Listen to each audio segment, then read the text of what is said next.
জানাবাজি টেন্ডারবাজি রাহাজানি মাধ্যমে আমাদের জীবনকে দুর্বিষহ করেছে।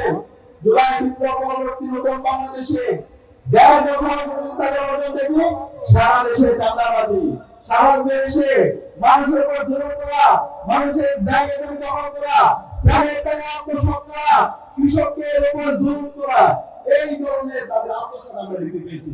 সুতরাং যাদের হাতে আমাদের সম্পদ নিরাপদ না, তাদেরকে কি আমরা আমাদের নেতা বানাবো?